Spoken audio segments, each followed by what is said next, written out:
Y vamos a hablar de este tema acerca del diezmo. Quizás a algunas congregaciones no les parezca, pero les invito a indagar aún más profundamente. Quizás a algunos seguidores de estas congregaciones no les parezca, pero les invito a indagar profundamente. Porque o estamos viendo la palabra de Dios con ojos religiosos o con los ojos del Espíritu. Estamos discerniendo la palabra de Dios con religión o a través de Jesucristo. Por favor, tome nota a los que no están manejando vehículo, ¿no? Los que están en casa. Antes de hablar de esto, yo quiero que tome en cuenta lo siguiente. Y lo voy a repetir cada vez que vamos a hablar de este tema. Porque es sensible, obvio. Colosenses 2:17. Todo cual es sombra de lo que ha de venir, pero el cuerpo de Cristo. Este versículo nos advierte con las prácticas y ritos como las normas sobre alimentos o días especiales, ya que estas son representaciones imperfectas, que no alcanzan la plenitud que se encuentra en Cristo. Sombra versus realidad. La sombra es todo lo que el pueblo de Israel hizo para alabar a Dios. Es todo lo que ellos se impusieron con leyes, estos fariseos y escribas, que el mismo Jesús le dijo sepulcros blanqueados. Esa es la sombra. El día de las fiestas, las lunas nuevas, y ahí incluimos los diezmos. Los diezmos y ofrendas materiales. Ojo con esto, que la menta, que la palomita sacrificada, que el cabrito sacrificado, ¿no? Pero la realidad es Cristo. Esa es la realidad plena y verdadera, es Cristo mismo. Él es quien cumple y da significado a esas sombras. Y nos advierte sobre el engaño. Advierte a los creyentes que no se dejen juzgar por reglas humanas, que pretenden imponer su propia versión de sabiduría religiosa, ya que estas son un engaño. Y Pablo estaba utilizando esta metáfora del cuerpo para ilustrar que el crecimiento verdadero no viene de las reglas externas, sino de estar unido a Cristo, que es la cabeza quien nutre y une al cuerpo, porque Él es la vid. El mismo Jesús dijo, ¿no? Ay de vosotros, escribas y fariseos hipócritas, porque diezmáis la menta y el eneldo y el comino, y habéis dejado lo más importante de la ley, la justicia y la misericordia y la fe. Esto era menester hacer sin dejar de hacer lo otro, dijo el Señor. Escúcheseme bien. No quiero decir que no deje de hacerlo. La palabra de Dios es un equilibrio. Es como si usted anduviera en la cuerda floja. Si se gira a la izquierda, se cae. Si se gira a la derecha, se cae. Tiene que mantenerse en equilibrio. No estoy diciendo que sea un tibio, sino que un equilibrio entre la mente, el cuerpo y el espíritu. Tiene que haber un equilibrio, porque si una de esas se desalinea, no se conectan. Si el cuerpo se hace a la izquierda, entonces no estará en concordancia con el espíritu. O si el espíritu se hace a un lado, no habrá conexión entre el cuerpo y la mente. Por eso el Señor dijo, nadie viene al Padre si no es por mí. Yo soy el camino y la verdad y la vida. Nadie viene al Padre si no es por mí. Juan 14:6. Lucas 11:42. Es claro. Porque comenzamos a diezmar esto y aquello y más allá. Así como en aquellos tiempos. La menta era algo que era muy utilizado, por cierto. La ruda igual y todas esas clases de hierbas para aquel tiempo. Pero cuando se pasa por alto el juicio y el amor de Dios, Él dice, debías haber hecho esto y dejar lo otro sin hacer. Hasta nos está recomendando. Nos dice, deja eso. Deja de andar dando el diezmo. Deja de andar dando aquello. Tus obras no me sirven. Trapos de inmundicia son. Porque tenías que haber hecho lo que verdaderamente le importa a Dios. Y es la justicia y el amor a Él. Entonces, cuando hablamos de justicia y amor a Él, es hacer lo otro también. Pero ¿sabes cuál es la diferencia? En que lo haces con amor. Entonces, el fin no es que no lo hagas. El fin es que lo hagas con amor. Que hagas estas obras con amor. Porque te desea y te dan felicidad. Y te llenan. Quizás es en ese momento hasta dudes de hacerlo. Digas, no, yo no lo quiero hacer. ¿Por qué le voy a dar a este hermano? Pero cuando se lo das y sientes el alivio, entonces es el Espíritu Santo ahí. Pero si le das y sientes tristeza, entonces serás como el joven rico. El joven rico de la Biblia. Aquel que le dijo al Señor, yo he cumplido con todo. Yo he cumplido con que he honrado a mis padres. ¿No he deseado nada del prójimo? ¿He cumplido con mis diezmos? ¿Has seguido los mandamientos al pie de la letra? Y entonces Jesús le dice, vende todas tus posesiones, las de a los pobres y me sigas a mí para tener un tesoro en el cielo. El joven se va triste porque ama demasiado su riqueza, lo que lleva a Jesús a enseñar que es difícil para un rico entrar en el reino de los cielos, porque es más fácil entrar en el ojo de una aguja. Porque es la mente la que debes cambiar y renovar. Tienes que renovarla en el Espíritu Santo. Porque cuando comienzas a amar al prójimo, tú le comienzas a dar esto y ni te importa darle. Es como que toma. No me hago problema ayudar al otro. Pero si lo haces solamente por impresionar a la gente, impresionar al hombre, impresionar a la sociedad, entonces estarás siendo igual que el joven rico. Porque no estarás atesorando en el cielo, sino seguirás con tus ojos tratando de atesorar en la tierra. Seguirás con tus ojos tratando de cultivar un tesoro en la tierra y no en el cielo. Porque tienes que hacerlo con amor. Tienes que hacer porque te nace y adentro de ti te sientes satisfecho. Por eso dice la palabra de Dios, el que sacia será saciado. Pero si no eres saciado cuando has saciado a otro, entonces el espíritu no está ahí. Cuando te desprendes de eso porque realmente le quieres cumplir al Padre, Él te va a dar algo en tu alma. ¿Sabe? A lo largo del tiempo he tenido la oportunidad de estar con gente que tiene mucho dinero desde que fui joven. Ya les he contado esto. Mi padre me puso la oportunidad de estar en una escuela donde estaban hijos de personas que tenían empresas gigantes. Y sabe, ellos hacían mucho de esto de la filantropía. Y a veces escuché un par de veces al padre de un amigo que se llama David. Y él decía que se sentía bien cada vez que daba, que se sentía con energía, que algo dentro de él se movía. Años más tarde experimenté yo eso. Conversaba, recuerdo que cuando nosotros regalábamos cosas aquí en el radio y venían, a veces regalábamos celulares y cosas así. Yo me sentía emocionado, me sentía alegre, me sentía lleno. Cada vez que he ayudado a alguien, dentro de mí hay algo. Y ahora entiendo a ese señor. Entiendo las palabras que él decía. Este joven le preguntó cómo conseguir la vida eterna. Y Dios le dijo cómo. Entonces cuando tú haces esto, la palabra de Dios dice que es mejor dar que recibir. Pero cuando lo das de esta forma, tienes que darlo con los ojos del Espíritu. Porque si los das por inercia, si los das por el simple hecho de dar, tratando de recibir lo que te acabo de decir, entonces tendrás que seguirlo haciendo una y otra vez. Sí, tendrás que seguir obedeciendo una y otra vez, hasta que llegue el momento en que lo sientas. Si lo haces para sentir lo que te estoy diciendo, entonces hazlo así. Pero no lo hagas porque quieres agradar a una sociedad, porque quieres agradar a alguien, a un hombre o a una mujer. Hazlo porque quieres agradarle al Padre. Mejor no lo hagas. Si quieres agradar a una persona y quieres quedar bien con la iglesia o con la congregación, no lo hagas. Es que no quiero que digan que yo no doy nada. No lo hagas. Es que luego van a decir que soy tacaño y no cumplo con Dios. No lo hagas. Si es así, no lo hagas. Porque serás como estos ricos pobres. La viuda dio más que los ricos.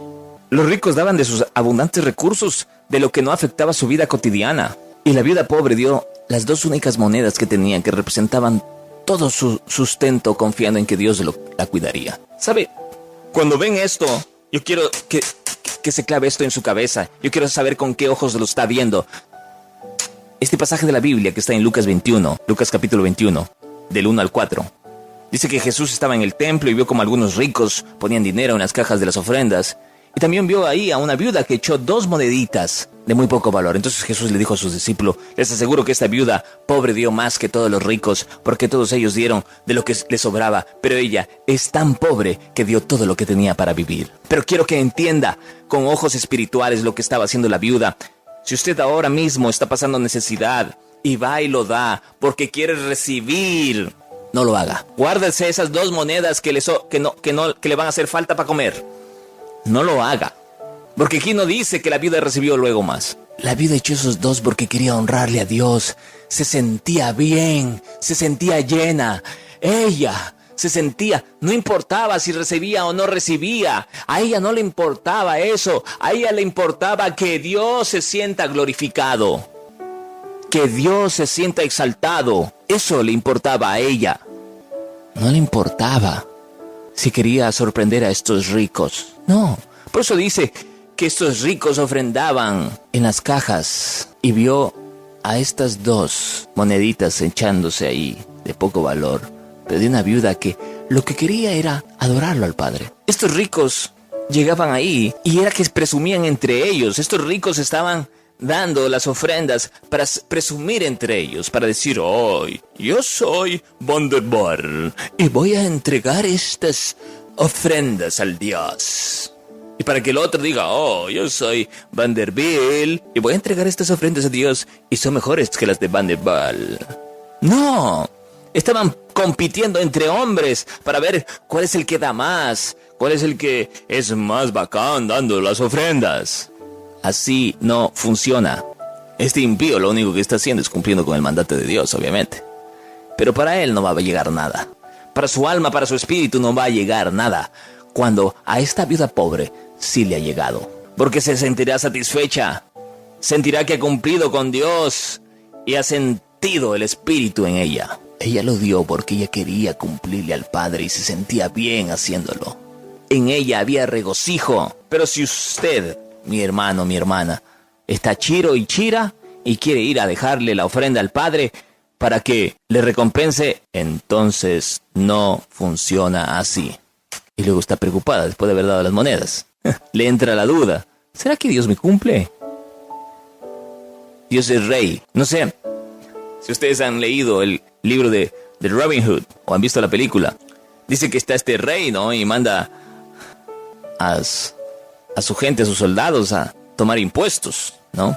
Y es Robin Hood el que roba estos impuestos. Pero entiéndase que esta gente le paga al rey, pero el rey no le devuelve. Y por eso es que Robin Hood entra en acción, para que todo esto se devuelva a la gente. Pero tenemos un Dios misericordioso, obviamente Él sí nos da de vuelta. Cuando nosotros realmente lo honramos a Él. Él conoce nuestro corazón. Y si tú le das, ¿para qué? Decirle a Él, dame de vuelta. Como si fuera una transacción. Como si fuera, yo pongo una monedita, jalo la palanca y me dan 20. No funciona así. Y no puedes traicionar, no puedes engañarle al Todopoderoso porque Él conoce tu corazón. Podrás engañarle al hombre que está al lado tuyo cuando tú vas y das la ofrenda. Y para que diga, uy, ese hombre, mira cómo dio $200, va a ser bendecido. No, engañarás al de al lado, pero no vas a engañarle a Dios. Mejor no des la ofrenda si lo haces así. No lo des así. Y cuando hablamos de estas ofrendas, no hablamos solamente de dinero. Pero hoy me estoy concentrando en esto, porque hay muchas cosas. Es amplio y extenso, y un programa de 45 minutos no nos va a bastar. Por eso lo invito a que siga este programa temprano por la mañana, para que usted se nutra de esto, así como yo me nutro cada mañana. Mire, yo creo que esto lo hemos entendido ya. Tiene que nacer en su corazón el dar. Y va a decir usted, ¿y cuándo me va a nacer? O sea, cuando nazca, tampoco es así. Por eso él dijo en Mateo 23:23, esto era menester hacer, sin dejar de hacer lo otro. Escúchese bien, esto era menester hacer, sin dejar de hacer lo otro. O sea, es que hay que hacerlo, pero también hay que hacer lo otro. El equilibrio. Mente, cuerpo y espíritu. Alineados. Y si dice usted, bueno, estoy dando, pero no siento aquello. Vuelvo y repito. Esto es como que, cuando usted quiere alinear algo, ¿qué tiene que hacer? Entrarle a golpe, entonces. Pa, pa, pa. Hasta que se quede alineado, porque tiene que cuadrar. No, eso no se cuadra por sí solo. Tiene que comenzar a ver, gira a la izquierda, gira a la derecha, el otro también gira a la izquierda. Ah, ok, ahí lo vamos alineando. Así funciona esto. Pruebe con esto, pruebe con aquello. Pruebe dándole a los pobres. Pruebe dándole alimento al que necesita. Pruebe dándole comida a los alcohólicos, drogadictos que están encerrados. Pruébele visitando a los enfermos, dándole de comer. Pruébele dando a los niños pobres. Pruebe dándole en la iglesia, ofrendando en la iglesia. O pruebe dándole a aquel familiar suyo que menos tiene. O a su vecino que le falta algo. Pruebe dándole así. Pruebe dando así. Y entonces llegará un momento en que usted se siente satisfecho. Pruebe dando quizás a un orfanato que hay en el Tena, por cierto. Quizás hay una ropa que ya no le da. Va y déselo a alguien y comenzará entonces a diezmar. Comenzará entonces a dar. Mire, le invito a buscar la palabra diezmar. Y va a encontrar muchos significados. Cuando usted comienza a dar de esta manera, en usted comienza a ver algo distinto. Comienza a ver una transformación. Porque sus ojos comenzarán a ver de otra forma. Comenzarán a ver con ojos de agradecimiento. A mí me ha pasado. Recuerdo, una niña se había ganado un helicóptero de juguete. Es una de las cosas que recuerdo hace mucho tiempo. Sus ojos se iluminaban de alegría. Cuando yo veía eso en sus ojos, a mis ojos venía alegría. Era un simple juguete. Su padre estaba contentísimo, porque veía contenta a su hija. Y yo veía eso y me contentaba. Como dicen por ahí, no te dolía, ¿verdad? Claro que no duele, porque la satisfacción era tan grande para mí. Hace muchos años recuerdo que se regalaron motos, se regalaron camas en un evento en el Sacha y a través de la publicidad y eso. ¿Sabe? Hasta hoy lo recuerdo. Ese día querían suspender el evento, pero Dios fue misericordioso en aquel momento. Y la gente se llevaba esas motos. Hubo un hombre que había comprado un solo boleto y se lo llevó. Una motocicleta, imagínense. Y la alegría de toda esa gente. ¿Sabe? Ese día yo estaba cansado, pero cuando iba a mi casa me sentía tan alegre. Digo, wow. Gracias, Padre, por permitir esto. Gracias, oh bendito Dios, porque tú me has dado esta dicha. Una dicha que no se compra en una farmacia, que no se compra en una ferretería. Es una dicha increíble. Ya para terminar, quiero que se grabe esto. Nosotros somos el templo de Dios. Así lo dijo 1 Corintios 3:16 al 18. Somos templo del Dios viviente, dice 2 Corintios 6:14. Y en la 1 Corintios 3:16 vuelve y nos recalca: ¿no sabéis que sois templo de Dios, y que el Espíritu de Dios habita en vosotros? El inicio de este programa dije sobre lo que se afirma en Colosenses 2:17. Quiero que vea esto. La Biblia está hipervinculada, todo está conectado. Son como hilos que conectan de un versículo a otro, incluso desde el Antiguo Testamento hasta el Nuevo Testamento. Porque el libro habla de la salvación y de nuestro héroe. Lo pongo así para que usted me entienda, ya que ven muchas películas de Marvel. Nuestro héroe llamado Jesucristo, el Salvador, el Dios vivo. Entonces hemos dicho que somos templo de Dios. Y Colosenses 2:17 nos dice que todo lo cual es sombra de lo que ha de venir, pero Él es cuerpo de Cristo. ¿Correcto? En Romanos 11:36 dice: de Él y por Él y para Él son todas las cosas. Y por hoy voy a terminar con un versículo que utilizan mucho. Gracias a todos aquellos que me invitaron a sus iglesias, a sus congregaciones. Gracias, porque he aprendido hartísimo a lo largo de los años. Y en este año también que me invitaron a muchas. Gracias. Siempre estoy presto para ir cuando me inviten. Recalco esto. No lo digo yo, lo dice la palabra de Dios. Nosotros somos templo del Espíritu, ¿cierto? Nosotros somos el templo. Todo lo que era antes es una sombra de lo que es Jesucristo, porque Jesucristo lo es todo. Jesucristo es el día de descanso, porque Él dijo: venid a mí los cansados. ¿Correcto?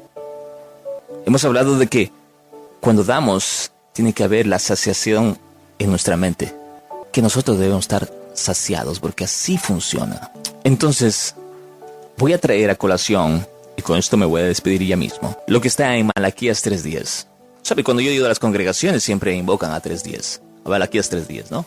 Lo ponen en la pantalla, esto justo antes de las ofrendas. Y escúchese bien. Dice: traed todos los diezmos al alfolí, y haya alimento en mi casa. Y haya alimento en mi casa. Y probadme ahora en esto, dice Jehová de los ejércitos, si no os abriré las ventanas de los cielos, y derramaré sobre vosotros bendición hasta que sobreabunde. Para que se entienda mejor, lo voy a leer nuevamente, Malaquías 3:10, en la TLA.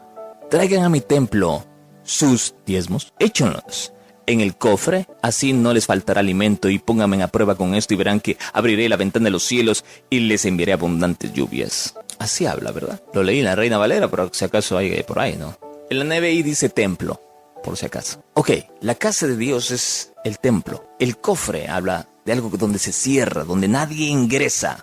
Malaquías 3:10 es del Antiguo Testamento. Y en Malaquías, obvio, el templo era un edificio físico en Jerusalén, donde se ofrecían sacrificios, donde los sacerdotes vivían y servían, se guardaban alimentos para sostener a los levitas, que eran los sacerdotes, porque era la tribu de Leví, era la tribu que alimentaba espiritualmente a las 11 tribus de Israel, ¿no? Y se mantenían en la adoración según la ley. El alfolí era el granero, era el lugar donde el templo tenía para guardarse los diezmos en forma de alimento, grano, vino y aceite. Recordemos que en ese tiempo no es que había el billete, el dólar, el yen, no había eso. Por eso dice Dios: haya alimento en mi casa. ¿Sí ve? Pero en el Nuevo Testamento cambia el concepto de templo. Aquí ocurre, llamémosle así, la revolución de Jesucristo, que es una revolución espiritual. Ya no existe un templo de piedra como el centro de la presencia de Dios, como lo había en Malaquías. Era un templo físico. Ahora existe un templo espiritual. Ya no existe ese templo de piedra. Jesús destruye ese paradigma. En Juan 4:21 al 24 usted podrá leer, pero le digo, ahí dice, el templo ya no será en Jerusalén. Los verdaderos adoradores adorarán en espíritu y en verdad. Sus ofrendas serán para su espíritu, serán para la verdad y la justicia. Y Pablo revela lo que ya les he dicho en Corintios, dice en la 1 de Corintios, somos templos del Espíritu Santo. Dicho hecho, entonces, nosotros somos el templo. Todos aquellos que creemos en Jesucristo somos el templo. Dios habita en cada persona y ya no en edificios. Y es por eso que cuando Dios nos revela todos estos pasajes del joven rico, habla del templo, del cofre que es tu mente. Nadie puede entrar en su mente. Ese es un cofre cerrado. El único que puede entrar ahí es Dios mismo. Ese es el cofre donde usted debe poner el diezmo. Ese es el cofre donde usted tiene que poner sus ofrendas. Y claro, esto sucede a través de las cosas y acciones que usted hace. Cuando usted da y le llega algo, como aquel hombre que le había mencionado, que decía que le corre una energía, habrá diezmado entonces. Cuando usted abraza a un vagabundo de la calle y le da palabra de aliento, a pesar de que no ha tenido monedas, pero ve en él alegría porque alguien le abrazó, porque alguien se fijó en él, habrá diezmado a su mente. Cuando va por la calle y ve a un niño y quizás le compra un helado, habrá diezmado a su mente. Habrá puesto la ofrenda en el cofre, y el cofre ya no es un físico, el cofre está en su mente. Es ahí donde se guardan los tesoros. Es ahí donde está el reino de los cielos. Hablamos esto la semana anterior. Los invito a ver en YouTube, en Facebook, porque aún no se ha subido ese video a YouTube, donde se pregunta uno, ¿dónde está el reino de los cielos? Está en cada uno de nosotros. Y nosotros nos conectamos con otros, obviamente, porque somos el cuerpo de Cristo. El templo ahora somos nosotros, la iglesia, y que debemos estar fortalecidos, nutridos y sostenidos para poder manifestar la gloria de Dios. Por eso dice, que haya alimento en mi casa, en mi templo. Si usted alimenta de ideas positivas, de ideas de gratificación, de ideas de gratitud, de ideas de cuando usted da, y se alimenta de esa sonrisa de esa persona que se alegra cuando usted algo le ha dado. Hasta ahora tengo aquí en mi cofre las sonrisas de las personas que han recibido. Hasta ahora tengo la alegría de ellos en mi cofre. Y me alimentan a mi espíritu. Porque me dicen, grato has sido tú, oh bendito Dios, conmigo. Gracias por tu misericordia, gracias por lo que tú me has dado. He llegado a lugares donde la gente no ha tenido zapatos y se han alegrado porque se han puesto unos. Y eso está en mi mente. Ha sido diezmada a mi templo y puesta en mi cofre para yo decirle al Padre gracias porque yo he tenido zapatos siempre. Y si no me los he puesto, ha sido porque yo he querido sentir la tierra. Ha sido porque yo he decidido así, no porque me ha tocado. Gracias, Padre, porque cada mañana tengo que comer, mientras otros no. Y por eso cuando yo voy y doy en la calle a estas personas que no tienen que comer, ellos se alegran. Y eso está en mi cofre. Y regreso y digo, Padre, gracias porque estos hombres la han pasado difícil. Gracias, Padre, porque tú me lo has puesto fácil a mí. Entonces hallo alimento en el templo de Dios.